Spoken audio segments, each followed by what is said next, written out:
बिस्मिल्लाहिर्रहमानिर्रहीम, अस्सलामुअलैकुम। वेलकम करती हूँ आपको बिलो का ढाबा में।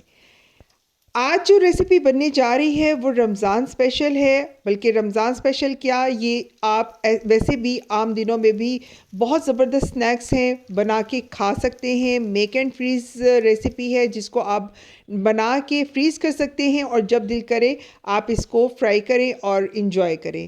बहुत ज़बरदस्त ये नाश्ता रेसिपी है। इसको आप नाश्ता रेसिपी कह लें, ब्रेकफास्ट रेसिपी कह लें, स्नैक्स रेसिपी कह लें या रमज़ान स्पेशल रेसिपी कर लें। आपके इफ्तार के मज़ा को दुबाला कर देगी। पहले से बना के रख लें। और अगर वीडियो पसंद आई तो सब्सक्राइब भी ज़रूर कीजिएगा, लाइक भी ज़रूर कीजिएगा और वीडियो को फ्रेंड्स एंड फैमिली में शेयर भी ज़रूर कीजिएगा। बहुत छोटे छोटे टिप्स एंड ट्रिक्स हैं जिसकी वजह से आपके भी ये रशियन कटलेट्स, रशियन डोनट्स ऐसे ही मज़ेदार बनेंगे। तो क्या टिप्स एंड ट्रिक्स हैं, चले चलते हैं इसकी सिंपल सी मेकिंग की तरफ। बिस्मिल्लाहिर्रहमानिर्रहीम। अच्छा, यहाँ पर मैंने चिकन लिया है, तकरीबन ये 500 ग्राम चिकन है। और मैंने यहाँ पर होल चिकन लिया है, यानी इसके ज़्यादातर विंग्स के पीसीज हैं। साथ में आपने जितना वेट आपका चिकन का होगा उसके अकॉर्डिंग ही आपने पोटैटोज़ डालने। पोटैटोज़ यहाँ पर रॉ फॉर्म में हैं, दोनों को इकट्ठा हम बॉईल करेंगे। और इसके बाद आपने आप चाहें तो इसको प्रेशर कुकर में भी कर सकते हैं या कढ़ाई में भी कर सकते हैं। चिकन है, वाइट मीट है, बहुत जल्दी सॉफ्ट हो जाता है। अगर आप कुकर के बगैर बनाएंगे तो तकरीबन हाफ़ एन आवर लगेगा। थोड़ा सा मैंने इसमें पानी डाला है और थोड़ा सा ही सॉल्ट डाला है और इसको कवर करके आपने आधे घंटे के लिए पकाना है। जब ये बिल्कुल पोटैटोज़ और चिकन सॉफ्ट हो जाएगा तो फिर आप इसको सेपरेट कर लेना है। सेपरेट आपने पोटैटोज़ को निकाल लेना है, सेपरेट ही आपने चिकन को निकाल लेना है। चिकन को बोन से अलग कर देना है और इसके बाद आपने पोटैटोज़ को अच्छी तरीके से मैशर से मैश कर लेना है। अच्छा, इसकी जो यखनी बचेगी ना, थोड़ी सी बची है, वो आपने बिल्कुल भी नहीं डिस्कार्ड करनी। उसका मैं आपको पर्पस बताऊंगी कि बाद में आपने क्या करना है। हाथों की मदद से आपने श्रेड कर लेना है सारे का सारा चिकन। ये देखिए अच्छे तरीके से मैंने श्रेड कर लिया है।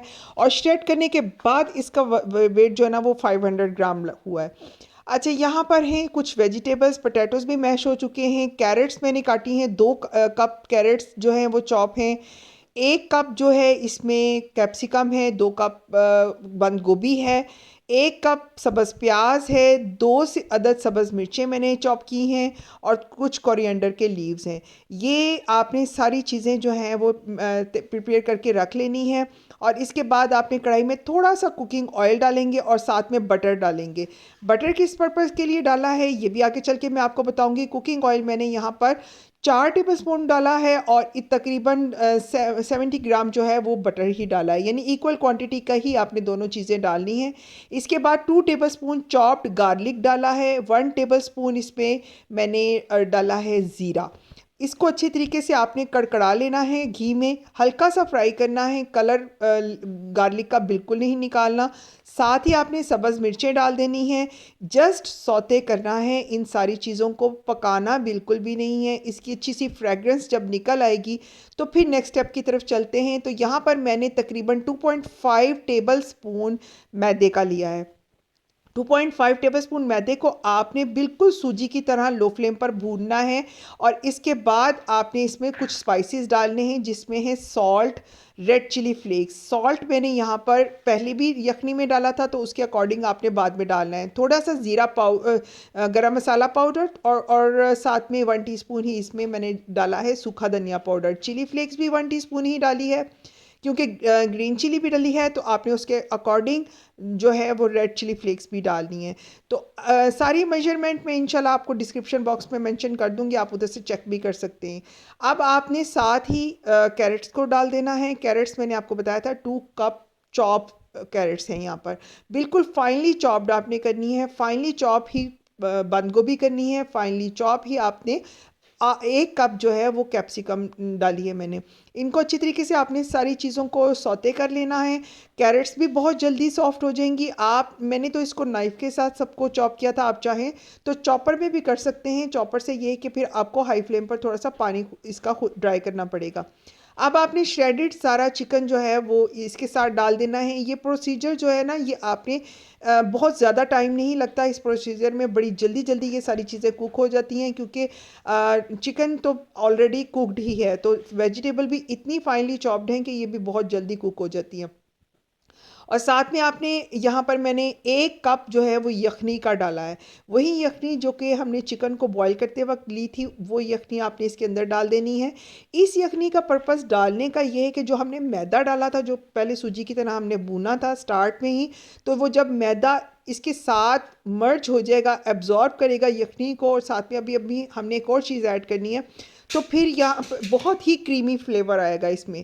तो अब यहाँ आपने मैशर की मदद से अच्छे तरीके से सारे का सारा चिकन और वेजिटेबल को मैश कर लेना है। वेजिटेबल इस मैशर से बहुत अच्छी मैश नहीं होती, जस्ट इसका मैश करने का पर्पज़ ये है कि जो चिकन के श्रेडेड पीस है वो अच्छे तरीके से सारे मर्ज हो जाएं आपस में।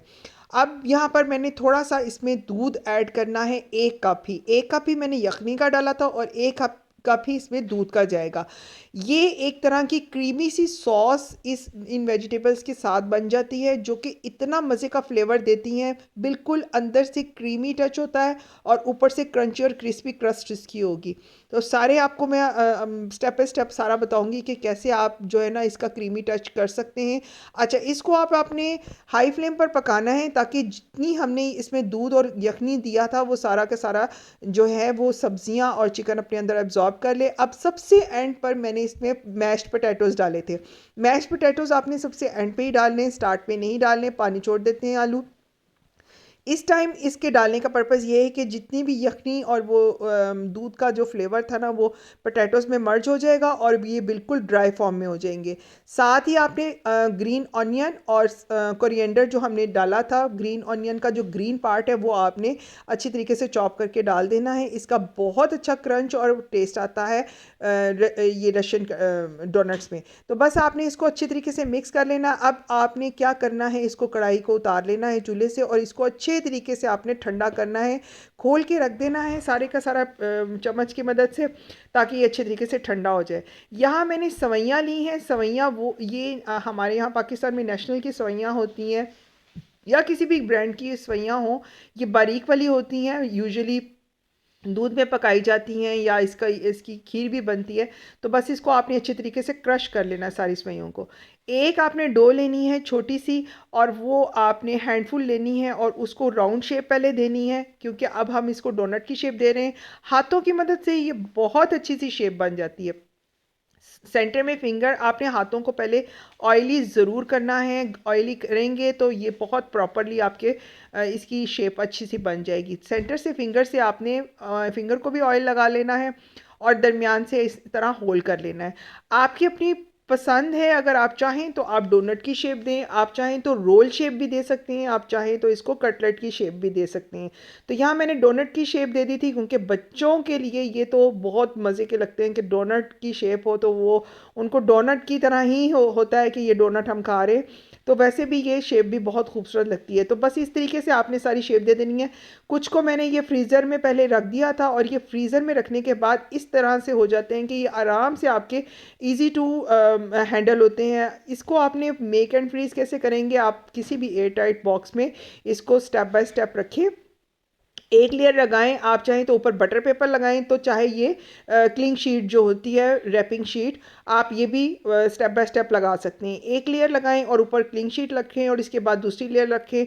इसी तरह स्टेप बाय स्टेप आप जो है ना वो इसको रख सकते हैं। या दूसरा तरीका भी मैं आपको बताती हूँ। तो बस इस तरह आपने सारे के सारे डोनट्स को या कटलेट्स को या रशियन जो डोनट्स हमने बनाए हैं उसको आपने फ्रीज़ कर लेना है।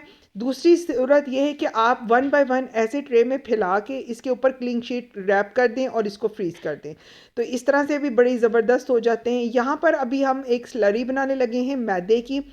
जितनी आपने फ्राई करनी उतनी आप स्लरी बना लें। मैंने यहाँ 3 टेबलस्पून मैदा लिया था और थोड़ी सा पानी इसमें लेके ज़रा सा सॉल्ट भी डाला था, ताकि स्लरी जो है ना वो भी फ्लेवरफुल लगे। अगर आप सॉल्ट नहीं डालते तो वो थोड़ी सी फीकी फीकी लगेगी उसकी क्रस्ट। तो यहाँ पर आपने इसकी स्लरी बना लेनी है। और यहाँ फ्रीज़ कर दिए थे मैंने थोड़े से डोनट्स, ठंडे अच्छे तरीके से कर दिए थे। तो ये देखिए कितने अच्छे हैंडल हो रहे हैं। अगर ये गरम गरम आप करेंगे, यानी फ़ौरन तैयार करके इसको करेंगे, तो वो थोड़े से ढीले हो जाते हैं। तो आपने क्या करना है कि इसको ज़रूर थोड़ी देर फ्रिज में रखना है ताकि ये अच्छी सी शेप दे ले। साथ में आपने इसमें स्लरी में कोट करना है और इसके बाद आपने सवैयाँ जो हमने वर्मिसाइल होती है उसके अंदर आपने इसको ऊपर नीचे से कोट करना है और डीप फ्राई करना है। बहुत ज़्यादा डीप फ्राई भी नहीं करना, डीप शैलो फ्राई जो होता है दरमियान वाला।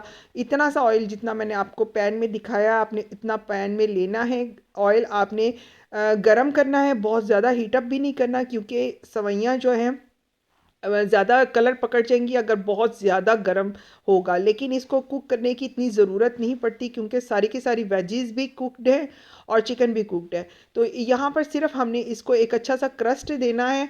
तो क्रस्ट आपने मीडियम टू हाई फ्लेम रखनी है इसकी और फ़ौरन आपने पलटा लेना है, यानी उसको टर्न ओवर कर लेना है। 2 से 3 मिनट एक साइड पे लगते हैं और 2 से 3 मिनट ही दूसरी साइड पर लगते हैं। तो बस अच्छी सी क्रस्ट इसकी बन जाए, क्रंची सी। ये इतने मज़े के क्रंची से बनते हैं ये, यकीन जाने कि आप इसमें वैसे ब्रेड क्रम्स भी लगा सकते हैं, कॉर्नफ्लेक्स भी लगा सकते हैं, लेकिन सवैयों से आप यकीन जाने ये बहुत मज़े की इसकी क्रस्ट बनी थी, बहुत फ्लेवरफुल लगता है। और साथ में ये कि काफ़ी देर तक ये ऐसे ही क्रंची रहते हैं, ये सोगी बिल्कुल भी नहीं होते सवैयों से। ये इसका प्लस पॉइंट है। एक कॉर्नफ्लेक्स से भी ये क्रस्ट इसकी ऐसी ही रहती है, लेकिन जो ब्रेड क्रम्स होते हैं वो थोड़े से सौगी हो जाते हैं थोड़ी देर बाद। लेकिन ये दोनों चीज़ें कॉर्नफ्लेक्स और सवैयाँ जो आप क्रस्ट इसकी बनाएंगे ना वो बहुत ज़बरदस्त रहती है, क्रंची क्रिस्पी। चाहे 3 घंटे भी ये पड़े रहेंगे, ठंडे भी हो जाएंगे, तब भी ये इसकी क्रस्ट ऐसी ही रहेगी। बस आपने इस तरह वन बाय वन इसको निकालते जाना है, फ्राई होते जाएंगे। गर्मा गर्म आप सर्व करें, यकीन जाने आपने जब ये बनाने हैं तो आपके घर वालों ने तो आपके फ़ैन ही हो जाना है। तो रमज़ान स्पेशल है, ज़रूर स्नैक्स ये ट्राई करें और अपने घर वालों को खिलाएं। इतने मज़े के, इतने सॉफ्ट क्रंची, अंदर से क्रीमी और ऊपर से क्रंची। मुझे उम्मीद है कि आपको मेरी ये रेसिपी ज़रूर पसंद आई होगी। रेसिपी पसंद आई है तो लाइक और सब्सक्राइब करना तो बिल्कुल भी मत भूलिए और अपने फैमिली और फ्रेंड्स में ज़रूर शेयर कीजिएगा ताकि वो भी रमज़ान में ये रेसिपी इंजॉय कर सकें। तो फिर मिलूँगी इंशाल्लाह एक नई डिफरेंट यूनिक और मज़ेदार किस्म की रेसिपी के साथ। तब तक के लिए इजाज़त दीजिए और आप कीजिए इसको बनाकर इंजॉय और मैं इसको खाकर इंजॉय करती हूँ। अल्लाह हाफिज़।